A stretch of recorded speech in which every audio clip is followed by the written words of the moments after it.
Chapter 30.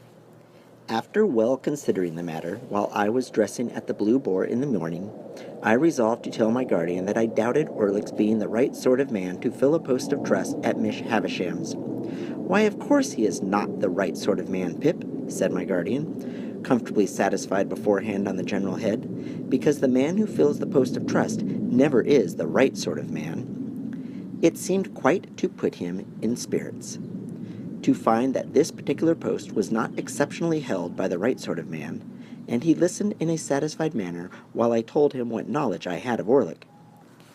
"Very good, Pip," he observed when I had concluded. "I'll go round presently and pay our friend off." Rather alarmed by this summary action, I was for a little delay, and even hinted that our friend himself might be difficult to deal with. "Oh, no, he won't," said my guardian, making his pocket-handkerchief point with perfect confidence. "I should like to see him argue the question with me." As we were going back together to London by the midday coach, and as I breakfasted under such terrors of Pumblechook that I could scarcely hold my cup, this gave me an opportunity of saying that I wanted a walk, and that I would go on along the London road while Mr. Jaggers was occupied, if he would let the coachman know that I would get into my place when overtaken. I was thus enabled to fly from the Blue Boar immediately after breakfast. By then making a loop of about a couple of miles in the open country at the back of Pumblechook's premises, I got round into the High Street again, a little beyond that pitfall, and felt myself in comparative security. It was interesting to be in the quiet old town once more, and it was not disagreeable to be here and there suddenly recognized and stared after.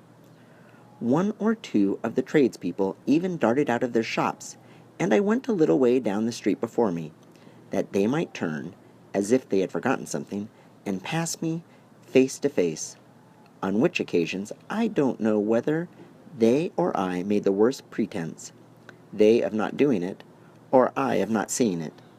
Still, my position was a distinguished one, and I was not at all dissatisfied with it, until fate threw me in the way of that unlimited miscreant, Trabb's boy.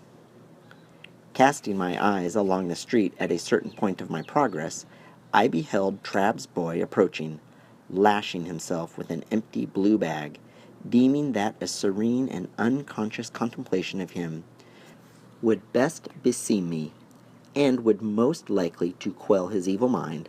I advanced with that expression of countenance, and was rather congratulating myself on my success, when suddenly the knees of Trabb's boy smote together, his hair uprose, his cap fell off, he trembled violently in every limb, staggered out into the road, and crying to the populace, "Hold me, I'm so frightened," feigned to be in a paroxysm of terror and contrition, occasioned by the dignity of my appearance. As I passed him, his teeth loudly chattered in his head, and with every mark of extreme humiliation he prostrated himself in the dust. This was a hard thing to bear, but this was nothing. I had not advanced another 200 yards, when to my inexpressible terror, amazement, and indignation, I again beheld Trabb's boy approaching. He was coming round a narrow corner.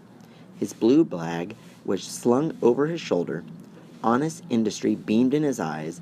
A determination to proceed to Trabb's with cheerful briskness was indicated in his gait.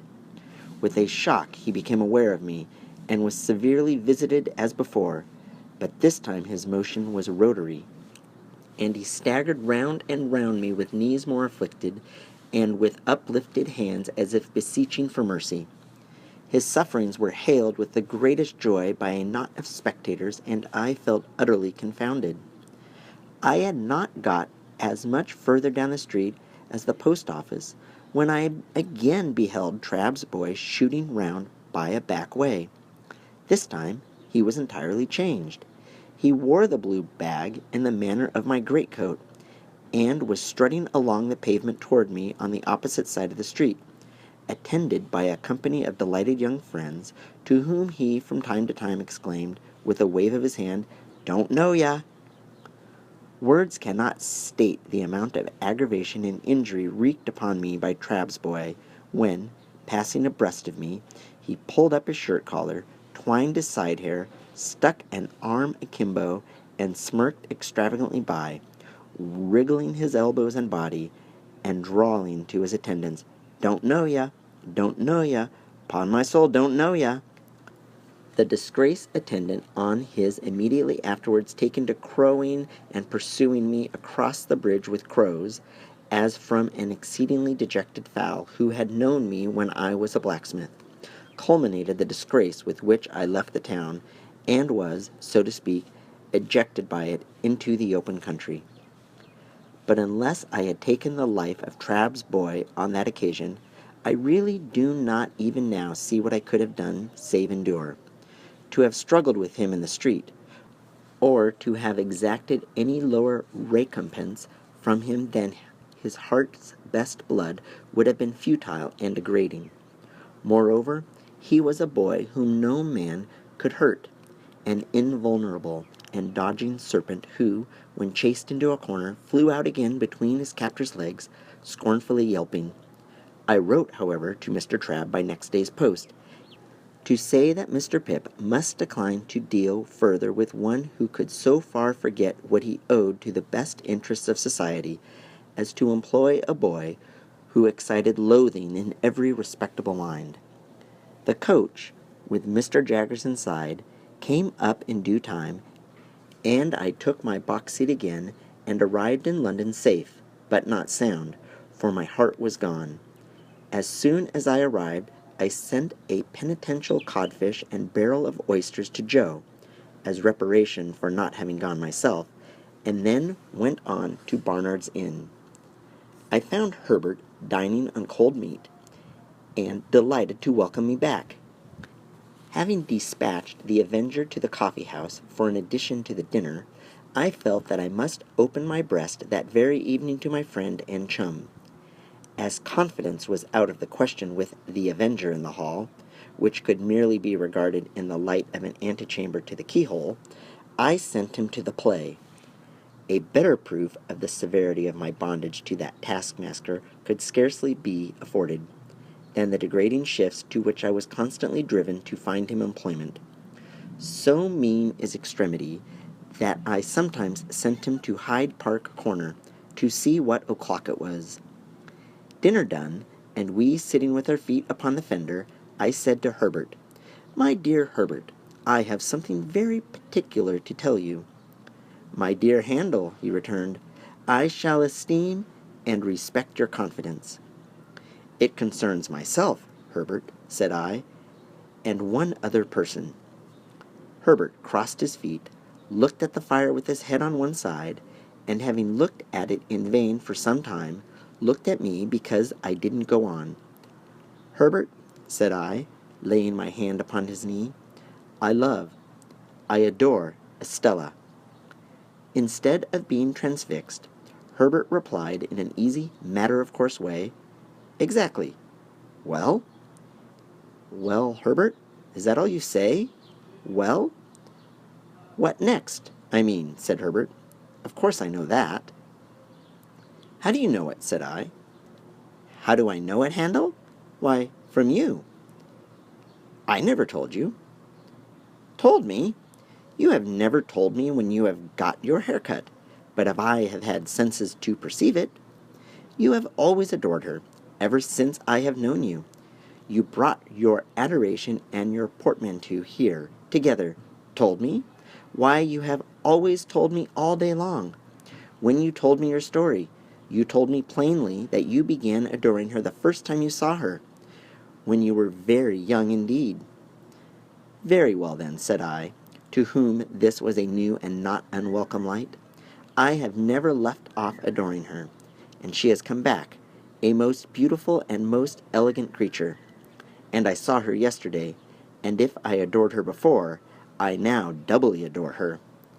"Lucky for you, then, Handel," said Herbert, "that you are picking out for her and allotted to her.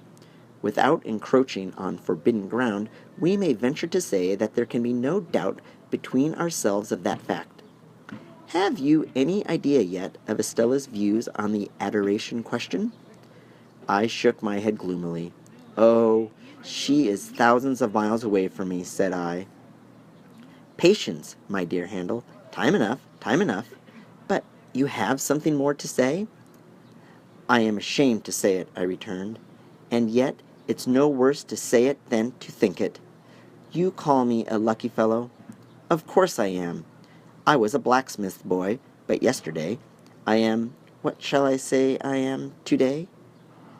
Say a good fellow, if you want a phrase, returned Herbert, smiling and clapping his hand on the back of mine.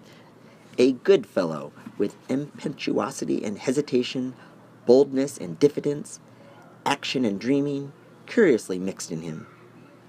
I stopped for a moment to consider whether there really was this mixture in my character. On the whole, I by no means recognized the analysis, but thought it not worth disputing. When I ask what I am to call myself today, Herbert, I went on, I suggest what I have in my thoughts. You say I am lucky. I know I have done nothing to raise myself in life, and that fortune alone has raised me. That is being very lucky, and yet, when I think of Estella, and when don't you, you know? Herbert threw in, with his eyes on the fire, which I thought kind and sympathetic of him. Then, my dear Herbert, I cannot tell you how dependent and uncertain I feel, and how exposed to hundreds of chances.